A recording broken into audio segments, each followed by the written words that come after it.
வணக்கம். ஸ்ரீலங்கா நாடாளுமன்ற தேர்தல் 2024 சிறப்பு நேரலையுடன் இணைந்திருக்கின்றீர்கள். நாடாளுமன்ற அதிகாரம், அதன் பொறுப்புகள் தொடர்பாக எம்மோடு கலந்துரையாடுவதற்கு கொழும்பு பல்கலைக்கழக சட்டத்துறை பேராசிரியர் சர்வேஸ்வரன் இணைந்து கொள்கின்றார். வணக்கம். வணக்கம். நிறைவேற்று அதிகாரம் கொண்ட ஜனாதிபதி முறை இருக்கும் இலங்கையில் நாடாளுமன்ற தேர்தல் என்பது முக்கியத்துவமான ஒன்றாக உள்ளதா?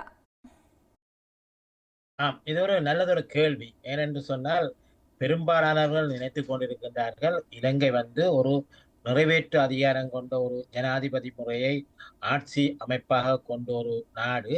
ஆகவே நிறைவேற்று அதிகாரம் கொண்ட ஆட்சி முறை இருக்கிற இலங்கையில இந்த பாராளுமன்ற தேர்தல் முக்கியமானதா என்கிற ஒரு கேள்வி பலரும் கேட்கிறார்கள். உண்மையில இலங்கையில இலங்கையினுடைய அரசியலமைப்பை எடுத்து பார்க்கின்ற பொழுது அதுல சொல்லப்பட்டிருக்கிறது, இந்த மக்களின் இறமை என்பது தனித்து நிறைவேற்ற துறைகளால பிரயோகிக்கப்படையல.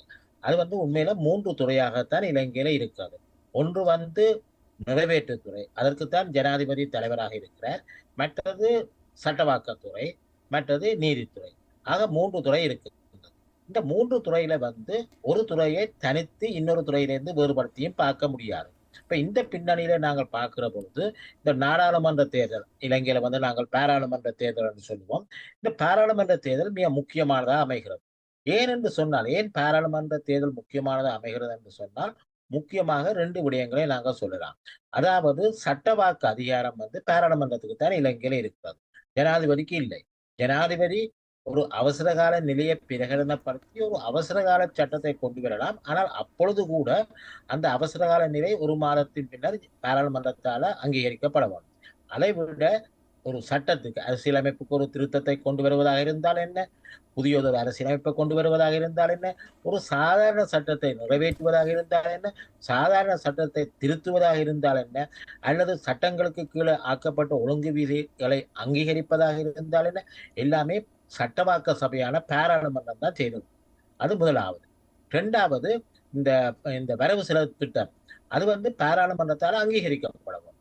ஆக இந்த 2 காரணங்களுக்காகவும் இந்த பாராளுமன்ற தேர்தல் மிக முக்கியமானது. இதை விட இன்னொரு காரணம் என்னவென்று சொன்னால், நிறைவேற்றுத்துறையின் தலைவராக ஜனாதிபதி இருந்தாலும் கூட அந்த நிறைவேற்றுத்துறைக்கு கீழே வரக்கூடிய அந்த அமைச்சரவை என்று வருகின்ற பொழுது அவர்கள் பிரதமராக இருக்கலாம், அல்லது அமைச்சர்களாக இருக்கலாம், அல்லது பிரதி அமைச்சர்களாக இருக்கலாம்.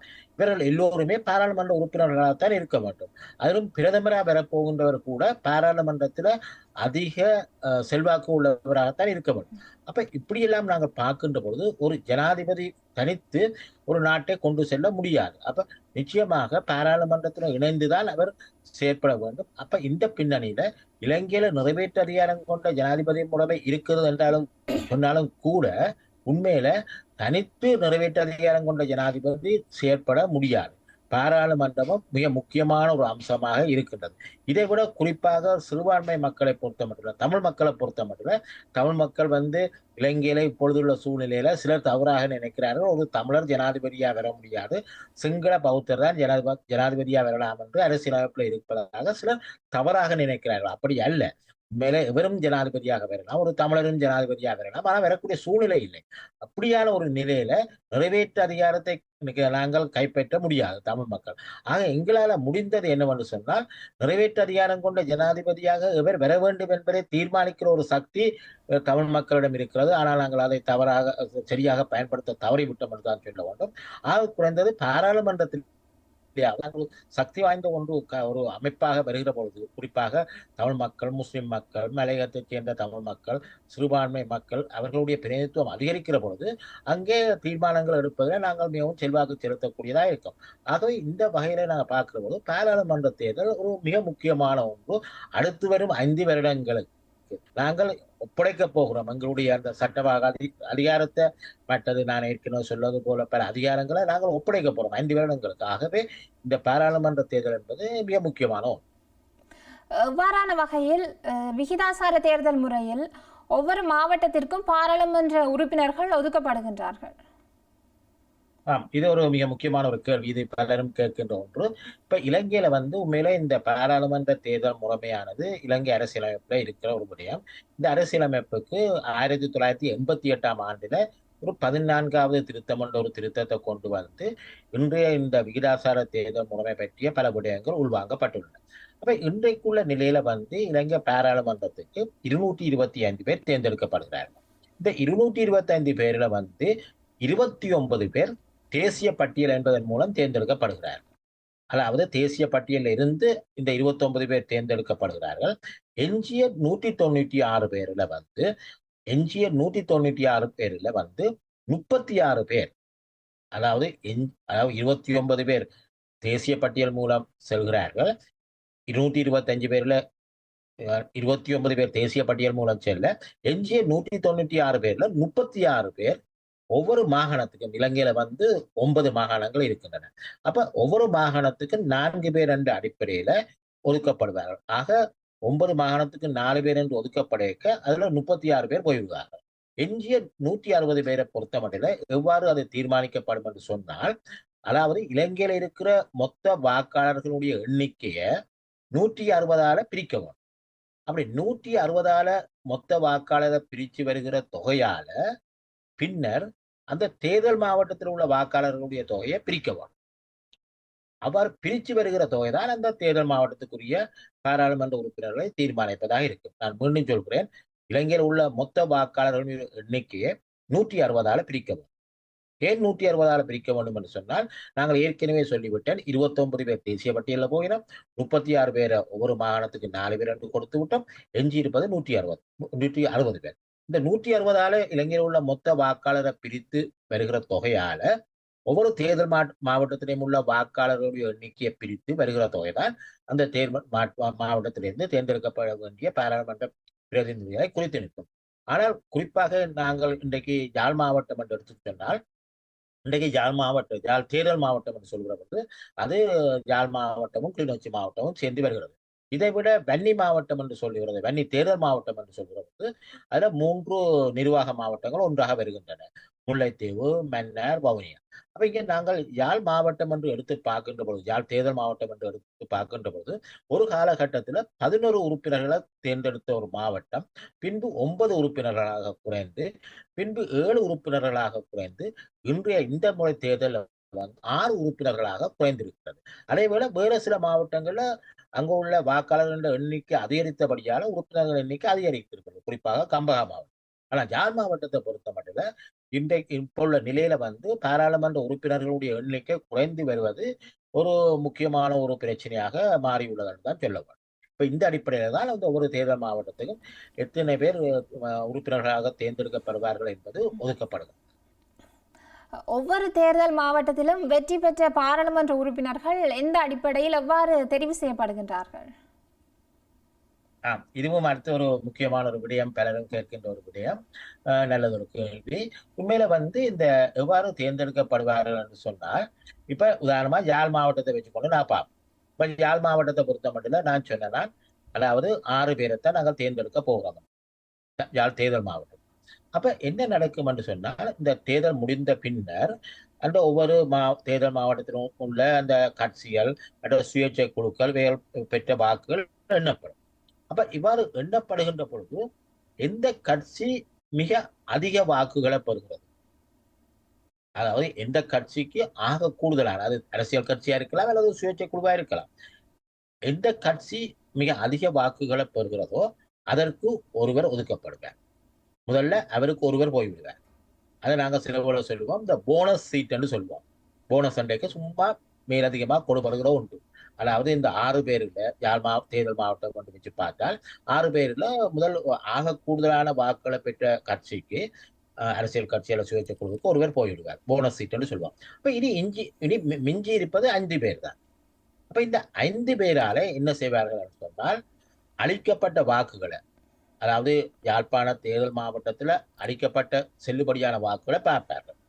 அப்ப இந்த தேர்தல் மாவட்டத்தில் அளிக்கப்பட்ட செல்லுபடியான வாக்குகள் என்று பார்க்கிற பொழுது அடுத்ததாக என்ன செய்வார்கள் சொன்னால், அந்த தேர்தல் மாவட்டத்தில் அளிக்கப்பட்ட மொத்த வாக்குகள்ல 5% குறைவாக பெற்று, அந்த தேர்தல் மாவட்டத்தில் அளிக்கப்பட்ட வாக்குகள்ல 5% குறைவாக பெற்ற அந்த கட்சிகள், அரசியல் கட்சியா இருக்கலாம் அல்லது சுயேட்சை குழுவா இருக்கலாம், அவர்களை விலக்கி விடுவார்.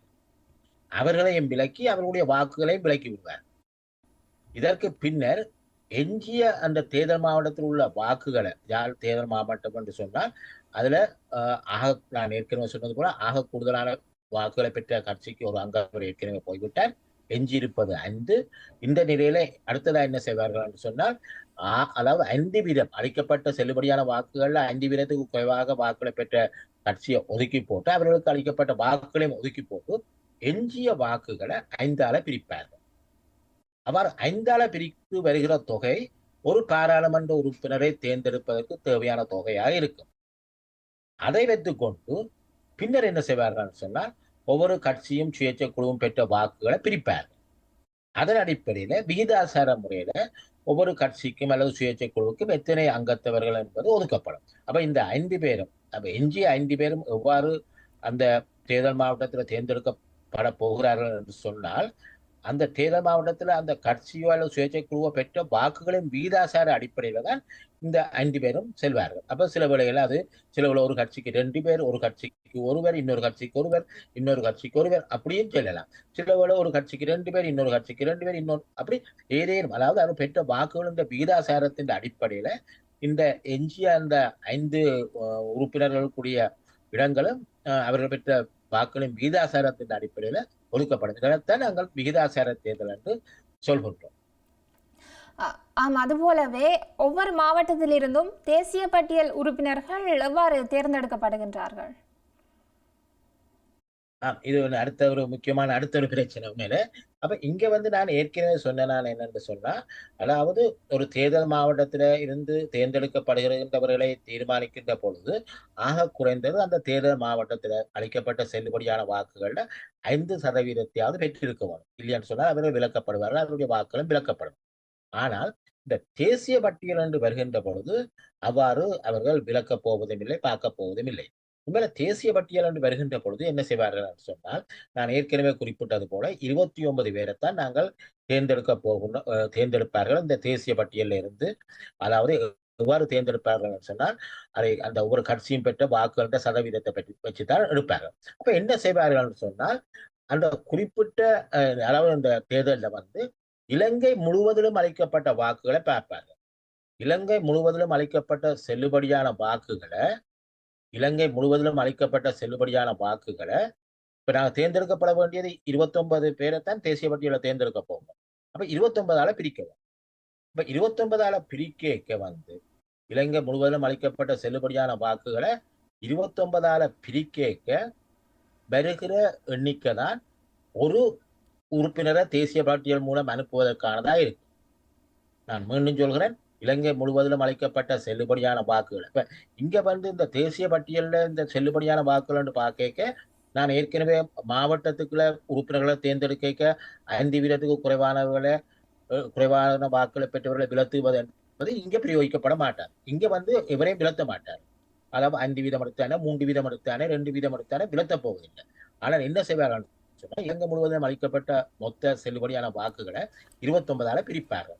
அவர் 29ஆல பிரித்து வருகிற தொகை என்னத்தை குறிக்கும் என்று சொன்னால் ஒருவரை தேசிய பட்டியல் மூலம் தேர்ந்தெடுப்பதற்கு தேவையானது. அப்ப இந்த அடிப்படையில இந்த கட்சிகள் பெற்ற மொத்த வாக்குகள் நாடளாவிய ரீதியில கட்சிகள் பெற்ற மொத்த வாக்குகளை வைத்துக்கொண்டு எந்த விகிதாசாரத்துல அவர்களுக்கு தேசிய பட்டியல் ஒதுக்கப்படும் என்பதை தீர்மானிப்பார்கள். அப்படி பார்க்க சில வழிகளில் அதிக கூடிய வாக்குகளை பெற்ற ஒரு கட்சிக்கு 8 பேரும் 9 பேரும் போகலாம். ஆக குறைந்த வாக்குகளை பெற்ற ஒரு கட்சிக்கு சில போல ஒருவர் வரலாம், சில போல ஒருவரும் செல்லாமலும் இருக்கலாம். அதாவது நாட்டில் அவர்கள் பெற்ற வாக்குகளின் வீதாசாரத்தை வச்சுக்கொண்டுதான் இந்த 29 பேர் எப்படி நாங்கள் ஒவ்வொரு கட்சிக்கும் அந்த தேசிய பட்டியலில் ஒதுக்க போகிறோம் என்பது தீர்மானிக்கப்படும். அப்ப இங்க என்ன செய்வார்கள் சொன்னா நான் ஏற்கனவே குறிப்பிட்டது போல இன்றைக்குள்ள நிலைமையில ஒரு அளிக்கப்பட்ட மொத்த செல்லுபடியான நாட்டில் அளிக்கப்பட்ட வாக்குகள்ல ஒரு கட்சி 3.45% பெறுமாக இருந்தால் அந்த கட்சி தேசிய பட்டியலிருந்து ஒரு உறுப்பினரை பெறுவது சாத்தியமா இருக்கும். ஆனால் அதுக்காக நான் சொல்லவில்லை கட்டாயமாக 3.45% பெற வேண்டும் என்று சொல்ல முடியாது. ஏனென்று சொன்னால் சில வேளை ஏனைய சிறு கட்சிகளுக்கு 5 வாக்குகள் செல்வதை வெற்றுக்கொண்டு சில வேளைகள்ல இதை விட குறைவான சதவீதமாக இருந்தாலும் கூட ஒரு உறுப்பினர் தேர்ந்தெடுக்கப்படுவது சாத்தியம். இந்த வகையில தான் இந்த கடந்த முறை எங்களுக்கு தெரியும் ஐக்கிய தேசிய கட்சியை பொறுத்த மட்டும் ஜனாதிபதியாக வந்த ரணில் விக்ரமசிங்கே அவர்கள் தேசிய பட்டியல் மூலம் தான் வந்தார். அவ்வாறு தேசிய பட்டியல் மூலம் வருகின்ற பொழுது கூட அங்க அந்த 3.45 விட மிக குறைவாக இருந்த வாக்குகள் அடிப்படையில தான் அந்த ஐக்கிய தேசிய கட்சிக்கு ஒரு உறுப்பினர் கிடைத்தது. அந்த அடிப்படையில தான் முன்னாள் ஜனாதிபதி ரணில் விக்ரமசிங்க பாராளுமன்றத்துக்கு வந்து பாராளுமன்ற உறுப்பினர் ஆகி பின்னர் ஜனாதிபதியாகவும் இருந்தார். ஆகவே இந்த விதத்துல தான் தேசிய பட்டியல் என்பது தீர்மானிக்கப்படுது. ஆனா இங்க இருக்கக்கூடிய ஒரு குறைபாடு, ஒரு விமர்சனம் என்னவென்று சொன்னால், இந்த தேசிய பட்டியல் என்றது இந்த எங்களோட தேர்தல் முறையில கொண்டு வரப்பட்டதுக்கு காரணம், இன்றைக்கு பலர் வந்து நிபுணர்களாக இருப்பார்கள். நிபுணர்கள் என்று சொல்லிக்க அவர்கள் வந்து எப்படியான நிபுணர்களாக இருப்பார்கள்? சில வேளைகள்ல ஒரு மருத்துவத்துறையில ஒரு நிபுணராக இருப்பார், அல்லது ஒரு பொருளாதார துறையில நிபுணராக இருப்பார், வர்த்தக துறையில நிபுணராக இருப்பார். இப்படி நிபுணர்களாக இருக்கின்ற எல்லாரும் பாராளுமன்ற தேர்தலில் போட்டி போட்டு பாராளுமன்றத்துக்கு வர முடியாது. அப்ப என்ன சொல்லுகிறார்கள் சொன்னால், இந்த 29 பேரை தேசிய பட்டியல் என்று கொண்டு வந்ததற்கு காரணம் என்னவென்று சொன்னால், ஒரு பாராளுமன்றம் சட்டங்களை ஆக்குற ஒரு பாராளுமன்றம், நாட்டின் எதிர்காலத்தை தீர்மானிக்கிற சட்டங்களை ஆக்குற பாராளுமன்றம், அரசியலமைப்பு ஆக்குகின்ற ஒரு பாராளுமன்றத்துல கட்டாயமாக துறைசார் நிபுணர்களும் இருக்க வேண்டும். ஆகவேதான் இந்த துறைசார் நிபுணர்கள் தேர்தலில் போட்டியிட்டு பாராளுமன்றத்துக்கு வரப்போவதில்லை. ஆனபடியால் தான் இந்த தேசிய பட்டியல் ஊடாக அவர்களை கொண்டு வர வேண்டும். ஆனால் இவ்வாறு இந்த தேசிய பட்டியல் மூலம் இவர் வர வேண்டும் என்பதற்கு ஒரு விதமான எந்த ஒரு அடிப்படை தேவைப்பாடுகளும் அதை சொல்லாதபடியாக பெரும்பாலும் என்ன செய்கிறார்கள் சொன்னால், பாராளுமன்றத்துக்கு பெற தகுதியற்றவர்களும் பாராளுமன்றத்துக்கு இந்த தேசிய பட்டியல் மூலம் பெறுகிறார்கள். இது இந்த தேசிய பட்டியல்ல இருக்கிற ஒரு முறையில இருக்கிற ஒரு விமர்சனமாகவும் இருக்கிறது. இந்த விகிதாசார தேர்தல் முறையில் விருப்பு வாக்கு வீதம் இருப்பது என்பது ஒரு ஜனநாயகத்திற்கு சாதகமான ஒன்றா அல்லது பாதகமான ஒன்றா? இதுவும் அடுத்த ஒரு முக்கியமான ஒரு வினா இது சம்பந்தமானது. ஏனென்று சொன்னால், இப்ப நாங்கள் இந்த தேர்தலில் வாக்களிக்கிற பொழுது எப்படி வாக்களிக்கிறோம் என்று சொன்னால், இப்போ முதல்ல ஒரு கட்சிக்கு நாங்கள் புள்ளடிய போடுவோம். அது ஒரு அரசியல் கட்சியா இருக்கலாம், அல்லது சுயேட்சை குழுவா இருக்கலாம். அந்த தேர்தல் மாவட்டத்தில் உள்ள அந்த குறிப்பிட்ட கட்சிக்கு நாங்கள் வாக்கை போடுவோம். அதன் பின்னர் நாங்கள் அதற்கு கீழே இருக்கிற இலக்கத்தை வைத்து 3 பேருக்கு நாங்கள் ஆகக்கூட 3 பேருக்கு எங்களோட விருப்புகளை நாங்கள் போடலாம். அவருடைய இலக்கத்துக்கு நேர நாங்கள் புள்ளடிய போட்டு இவர்கள் பாராளுமன்றம் போக வேண்டும் என்று நாங்கள் எங்கள் விருப்பத்தை தெரிவிக்கலாம். அப்ப இங்க என்ன நடக்குதுன்னு சொன்னால், இந்த இப்படியான இந்த தேர்தல் முறைமை இருக்கிறதால ஒரு நன்மை என்னவென்று சொன்னால், மக்கள் அந்த குறிப்பிட்ட தேர்தல் மாவட்டத்தில் இருந்து எவர் பாராளுமன்றத்துக்கு செல்ல வேண்டும் என்பதை மக்கள் தீர்மானிக்கக்கூடியதா இருக்கிறது. அதாவது அதிக கூடிய விருப்பு வாக்குகளை அந்த அந்த அதாவது நாங்கள் ஏற்கனவே பார்த்தது போல ஒரு கட்சிக்கு எத்தனை உறுப்பினர்கள் என்று ஒதுக்கிய பின்னர் அந்த கட்சியிலிருந்து எவர் பாராளுமன்றத்துக்கு போக வேண்டும் என்பதை இந்த மக்கள் தான் இந்த விருப்பு வாக்கு மூலம் தீர்மானிக்கிறார்கள். அப்படியான ஒரு முறை இல்லாமல் விட்டால் என்ன நடக்கும் என்று சொன்னால், அந்த கட்சியின் தலைவர்மார் அல்லது கட்சியில செல்வாக்கு செலுத்தக்கூடியவர்கள் அல்லது அந்த கட்சிக்கு பணத்தை கொடுக்கின்றவர்கள் அப்படியானவர்கள் தீர்மானிப்பார்கள் இவர் பாராளுமன்றத்துக்கு போக வேண்டும் என்று. ஆனால் இந்த முறையில வந்து மக்கள் தீர்மானிக்கிறார்கள். குறிப்பாக ஏ என்ற கட்சியிலிருந்து 3 பேர் பாராளுமன்றத்துக்கு போக போகிறார்கள் என்று சொன்னால், அந்த 3 பேர் எவர் என்பதையும் மக்கள் தான் இங்கே இந்த விருப்பு வாக்கு மூலம் தீர்மானிக்கிறார்கள். அந்த விதத்திலே இது ஜனநாயகத்தை உறுதிப்படுத்துகிற ஒரு நல்லதொரு முறை.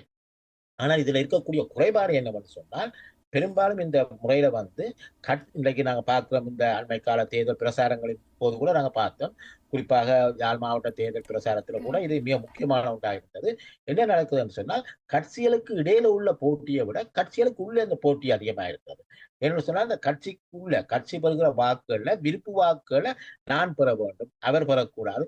இந்த விதத்துல கட்சிக்கு உள்ளே உள்ளவர்களை கூட அவர்கள் விமர்சிப்பதை நாங்கள் இங்கே பார்க்கக்கூடியதா இருக்கிறது. அந்த விதத்துல இது ஒரு குறைபாடு என்று சொன்னாலும் கூட, என்னை பொறுத்த மட்டும் இது ஒரு சிறந்த முறை. ஏன் சிறந்த முறை என்று சொன்னால், கட்சி தலைமையோ அல்ல கட்சிக்கு பணம் கொடுக்கிறவர்களோ அல்லது வேறு எவருமோ அந்த எந்த உறுப்பினர்கள் பாராளுமன்றம் செல்ல வேண்டும் என்பதை தீர்மானிக்காமல் அந்த தேர்தல் மாவட்டத்தில் உள்ள மக்கள் தான் இதை தீர்மானிக்கிறார்கள். அந்த வகையில இது ஒரு சிறந்த முறை என்றுதான் நான் சொல்லுவேன். இவ்வாறான இந்த விகிதாசார தேர்தல் முறை தமிழ் மக்களுக்கு எப்படியானது? ஒரு சாதகமானதா அல்லது பாதகமானதா?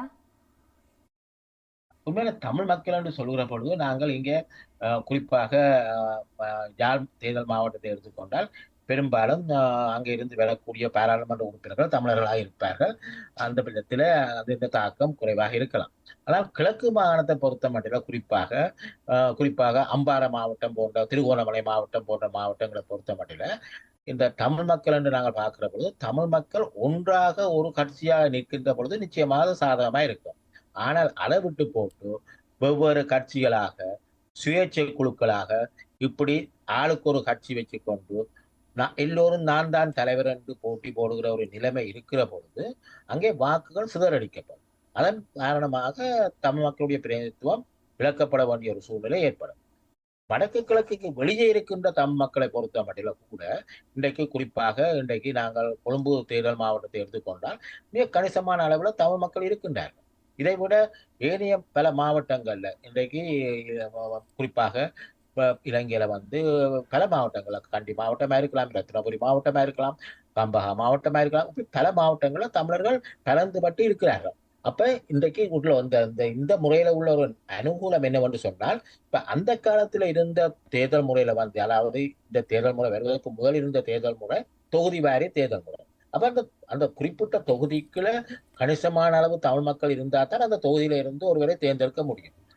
ஆனால் இப்பொழுது உள்ள இந்த முறைமையின் கீழே நாங்கள் முழு மாவட்டத்தையும் சேர்த்து பார்க்கிறோம். இப்ப முழு மாவட்டத்தையும் சேர்த்து பார்க்க குறிப்பாக வடக்கு கிழக்குக்கு வெளியே இருக்கக்கூடிய தமிழ் மக்கள் வந்து பல மாவட்டங்கள்ல வந்து சிதறுண்டு ஒவ்வொரு பிரதேசங்களில் இருக்கிறார்கள். அப்ப அவர்கள் எல்லோரும் ஒன்றாக சேர்ந்து அந்த மாவட்டத்துல போட்டி போடக்கூடிய தகுதியான தமிழருக்கு வாக்களிப்பார்களா இருந்தால் பாராளுமன்றத்துல தமிழ் மக்களுடைய பிரதிநிதித்துவம் மிக அதிகமாக வரும்.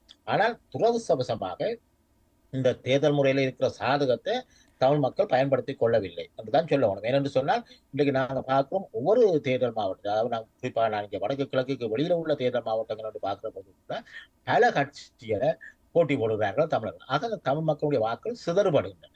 சிதறிட்டு போகின்ற பொழுது என்ன நடக்கிறது சொன்னால் அதன் காரணமாக தமிழ் மக்களுடைய பிரதிநிதித்துவத்தை நாங்கள் இழக்கிறோம். ஈவன் நாங்கள் பல இடங்கள்ல பல மாவட்டங்களிலிருந்து தமிழ் மக்கள் வரக்கூடியதாக இருந்தாலும் ஆனால் வர முடியாத நிலை ஏற்படுகிறது. நாங்கள் எந்த ஒரு தந்திரோபாயத்துக்கும் செல்லாமல் வாக்குகள் சிதறடிக்கப்படுகிறது. சில வேளைகளில் திட்டமிட்டு சிதறடிக்கப்படுகிறது. சில வேளையில் எங்களுடைய தமிழ் மக்களுடைய அல்லது பிரதிநிதிகள் என்று சொல்கிறவர்களுடைய அல்லது கட்சிகளுடைய என்று சொல்கின்றவர்களுடைய போட்டிகள், பொறாமைகள், சுயநலங்கள் இவைகள் காரணமாக இவ்வாறு சிதறடிக்கப்பட்டு இதன் காரணமாக தமிழ் மக்களுடைய பிரதிநிதித்துவம் பாராளுமன்றத்தில் பாதிக்கப்படுகிறது என்றுதான் சொல்றேன். இம்முறை தேர்தலில் மிக அதிகமானவர்கள் போட்டியிடுகின்றார்கள். இது ஜனநாயகத்திற்கு, குறிப்பாக தமிழ் மக்களுடைய அரசியலுக்கு ஆரோக்கியமானது ஒன்றாக உள்ளதா? இது இன்னொரு அடுத்த ஒரு மிக முக்கியமான பிரச்சனை. இன்றைக்கு நான் குறிப்பாக இன்றைக்கு யாழ் தேர்தல் மாவட்டத்தை திரும்பவும் எடுத்துக் கொள்வோம். இன்றைக்கு யாழ் தேர்தல் மாவட்டத்தை பொறுத்த மட்டும் 5,93,000 வாக்காளர்கள் வரை இருக்கிறார்கள். 5,93,000 வாக்காளர்கள் இருக்கிறார்கள். ஆனால் இவர்கள் தேர்ந்தெடுக்கப்பட போகின்ற பாராளுமன்ற உறுப்பினர்கள் எண்ணிக்கை வந்து 6. ஆனால் அங்கே போட்டி போடுகின்றவர்களுடைய எண்ணிக்கை வந்து 396. 6 பேரை தேர்ந்தெடுப்பதற்கு 396 பேர் போட்டி போடுகிறார்கள். இப்ப இப்படியே போனா என்ன நடக்கும் என்றால், நான் ஏற்கனவே சொன்னால் ஒரு காலத்துல 11 பேரா இருந்து 9 பேரா வந்து 7 பேரா வந்து இப்ப 6 பேர்ல வந்து நிக்கிறோம். ஆனால் போட்டி போடுகின்ற எண்ணிக்கை 396 அப்ப இப்ப நான் ஏற்கனவே சொன்னது போல அப்ப இன்றைக்குள்ள நிலைமை என்னவென்று சொன்னால், நான் குறிப்பாக தமிழ் மக்களை வைத்து பார்க்கிற பொழுது இன்றைக்கு பல கட்சிகள் போட்டி போடுகின்றன. அரசியல் கட்சிகள் என்று பல போட்டி போடுகின்றன, பல சுயேட்சை கட்சிகள் போட்டி போடுகின்றன. உண்மையில இந்த சுயேட்சை என்று சொல்கிற பொழுது அந்த சொல்லு வந்து சுய இச்சை என்றதிலிருந்து வந்தது. அப்ப அவங்களும் சுய விருப்பில போட்டி போடுறாங்க. சில கட்சிகள் சில போட்டியாளர்களை பார்க்கின்ற பொழுது இந்த மழை காலத்துல இந்த திடீரென முளைக்கிற காளான்கள் போல எங்க இருந்து வந்தார்கள் என்றே தெரியாது.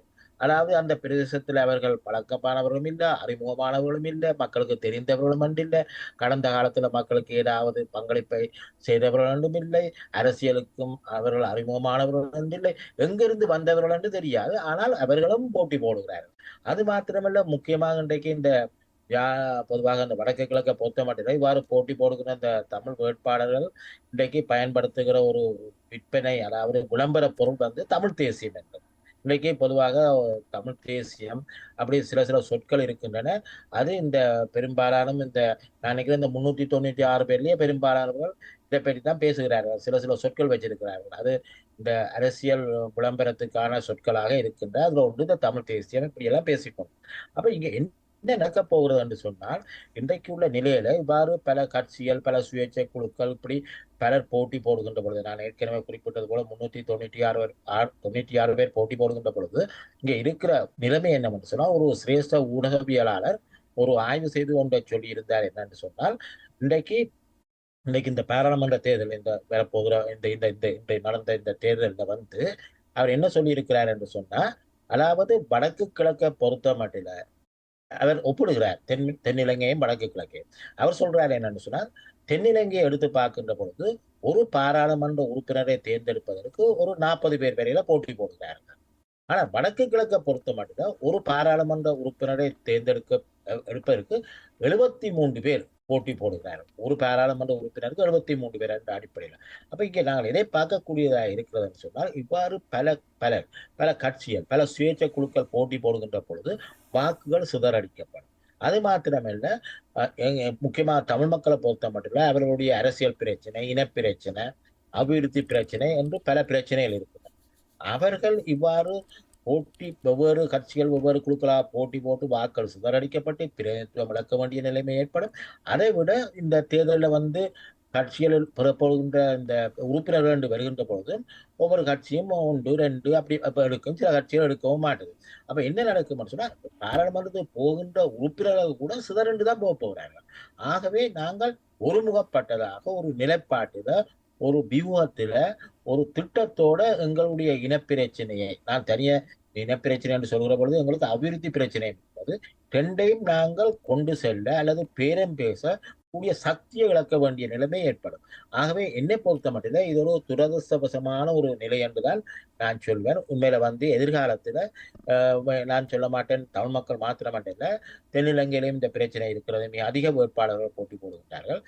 நான் சொல்லக்கூடிய ஆலோசனை, அதாவது அரசியலமைப்பு திருத்தம் என்று வருகின்ற பொழுது நிச்சயமாக சுயேட்சை குழுக்கள் என்று போட்டி போடாமல் அவர்கள் போட்டி போட முடியாததாக ஆக்கி ஒரு கட்சியாக பதிவு செய்யப்பட்டவர்கள் மாத்திரம், அதாவது பதிவு செய்யப்பட்ட ஒரு கட்சி மாத்திரம்தான் தேர்தலில் போட்டி போடலாம் என்கிற ஒரு நிலைமை வர வேண்டும்.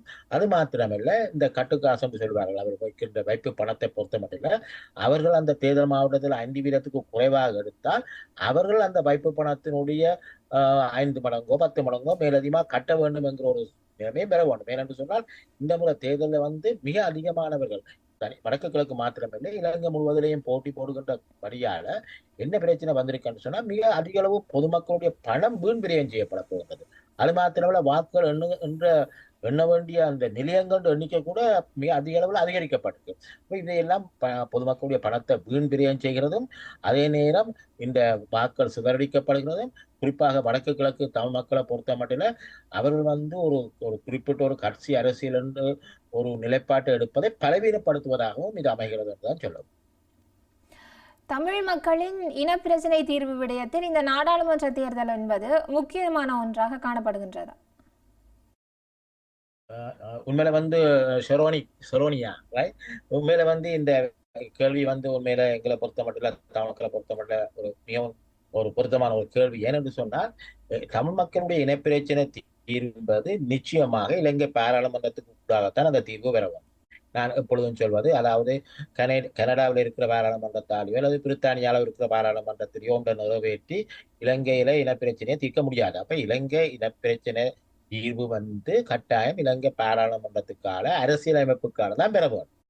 ஆக அப்படியான ஒரு சூழ்நிலையில வந்து இந்த தேர்தல் தமிழ் மக்களை பொறுத்த மட்டும் இனப்பிரச்சனை தீர்வு வரைக்கும் மிக முக்கியமானதா இருக்கும். அப்ப நான் ஏற்கனவே சொன்னது போல நாங்கள் எங்களை பொறுத்த மட்டும் இனப்பிரச்சனை என்று வரைக்க நாங்கள் ஒன்று இனப்பிரச்சனை தீர்வு வேண்டும், மற்றது எங்களுக்கு அபிவிருத்தி அரசியலும் வேணும்.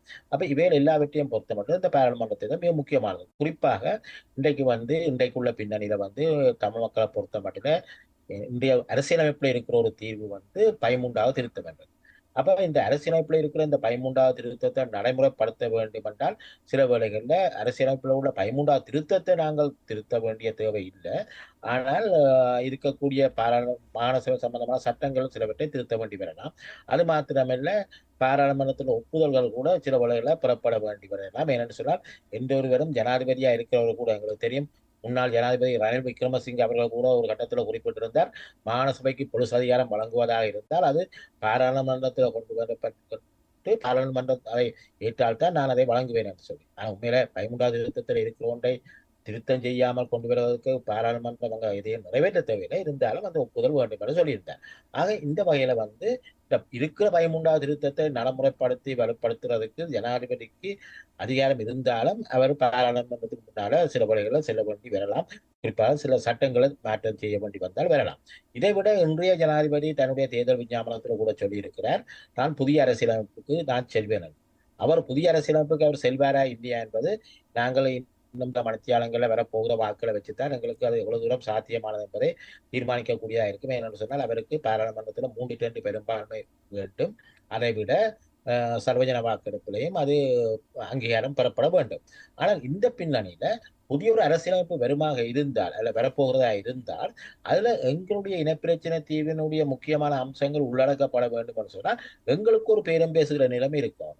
அந்த பேரம் பேசுகிற சக்தி அல்லது பேரம் பேசுகிற நிலை எப்ப வரும் என்று சொன்னால் எங்களுடைய பிரதிநிதித்துவம் பாராளுமன்றத்தில் அதிகரிக்கும். எங்களுடைய பிரதிநிதித்துவம் என்று சொல்லிக்க நான் வடக்கு கிழக்குல உள்ள தமிழ் மக்களுடைய முக்கியமாக இங்கே தமிழ் மக்களுடைய உரிமைகளை பற்றி தூய சிந்தனையுடன் இருக்கக்கூடிய அர்ப்பணிப்புடன் இருக்கக்கூடிய வடக்கு கிழக்கை சேர்ந்த தமிழ் பாராளுமன்ற உறுப்பினர்களுடைய எண்ணிக்கை வேண்டும், அதிகரிக்க வேண்டும்.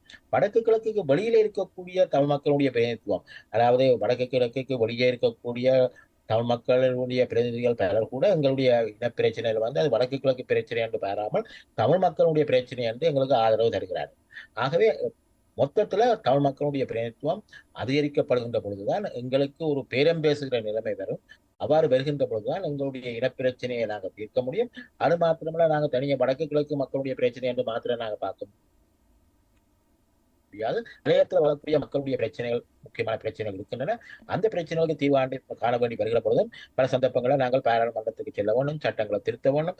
அதுல வந்து நாங்கள் தமிழ் மக்கள் என்ற அடிப்படையில் நாங்கள் ஒன்றாக நிற்கிறோம். அப்ப நாங்கள் இங்க வந்து தமிழ் மக்கள் என்று வருகிற பொழுது இலங்கையில் வாழ்கிற தமிழ் மக்கள், வடக்கு கிழக்கு மக்களுடைய இனப்பிரச்சனை தீர்வண்டு வருகிற பொழுது இலங்கையில் இருக்கிற தமிழ் மக்களுடைய பிரதிநிதிகள் எல்லோரும் வடக்கு கிழக்கு வெளியிலே இருக்கக்கூடிய பிரதிநிதிகள் ஒன்றாக இருக்க வேண்டும். அதே போல மலையத்தில் இருக்கக்கூடிய அல்லது ஏனைய மாவட்டங்களில் உள்ள ஏனைய பிரதேசங்களில் உள்ள தமிழ் மக்களுடைய பிரச்சனைகள் வருகின்ற பொழுது நாங்கள் வடக்கு கிழக்கு பேரால் தமிழ் மக்கள் ஒன்றாக இருக்கோம். ஆகவே எங்களுடைய பேரம் பேசும் நிலை எப்பொழுது அதிகரிக்கும் சொன்னால் எங்களுடைய பிரதிநிதிகள், அதுவும் எங்களுடைய பிரதிநிதிகள் என்று சொல்கிற பொழுது வெறுமனே பேர் தமிழ்ல இருந்தால் மட்டும் போல, அது உண்மையிலேயே தமிழ் பிரதிநிதிகளா, தமிழர்களுடைய பிரதிநிதிகளா, தமிழ் மக்களுக்கான பிரதிநிதிகளா, சுயநலம் அற்ற பிரதிநிதிகளாக இருக்கின்ற பொழுதுதான் எங்களுக்கு ஒரு பேரம் பேசும் நிலைமை இருக்கும். அப்பொழுதுதான் நாங்கள் அதை வைத்துக்கொண்டு நாங்கள் பெற வேண்டியவர்களை வெல்ல வேண்டியவர்களை வெல்ல முடியும். தனது கருத்துக்களை இவ்வளவு நேரமும் நம்மோடு பகிர்ந்து கொண்ட கொழும்பு பல்கலைக்கழக சட்டத்துறை பேராசிரியர் அவர்களுக்கு எமது நன்றி. நன்றி சோனியா.